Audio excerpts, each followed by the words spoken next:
பழைய நிலைக்கு திரும்பிய இஸ்ரேல். வடக்கு இஸ்ரேல் மீண்டும் பழைய நிலைக்கு வந்துள்ளதாகவும் எல்லையில் உள்ள ஹிஸ்புல்லாக்களின் கோட்டைகள் சிதிலமடைந்து கிடப்பதாகவும் செய்திகள் தெரிவிக்கின்றன. ஈரான் ஆதரவு பயங்கரவாத குழுவின் அச்சுறுத்தல்களுக்கு எதிராக இஸ்ரேல் தொடர்ந்து வலுவாக செயல்பட வேண்டும் என்று 91வது டிவிஷன் தளபதி தெரிவித்துள்ளதாகவும் கூறப்படுகிறது.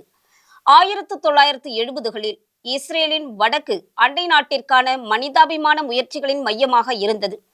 தெற்கு லெபனானில் ஷியா முஸ்லிம்கள் உட்பட வசிப்பவர்களுக்காக இஸ்ரேல் ஒரு சிறு இராணுவ சுகாதார கிளினிக்கை நுழைவு வாயிலில் திறந்தது. காலப்போக்கில் இந்த முயற்சி விரிவடைந்தது. ஏனெனில் லெபனான் வர்த்தகர்கள் வணிகத்திற்காக ஷிரியத் ஷ்மாவோனுக்கு வாகனம் ஓட்ட அனுமதிக்கப்பட்டார்கள். மேலும் லெபனான் தொழிலாளர்கள் இஸ்ரேலிய பண்ணைகள் மற்றும் தொழிற்சாலைகளில் தங்களுடைய வேலைகளை அடைய இந்த வாயில் வழியாகத்தான் கடந்து சென்றார்கள்.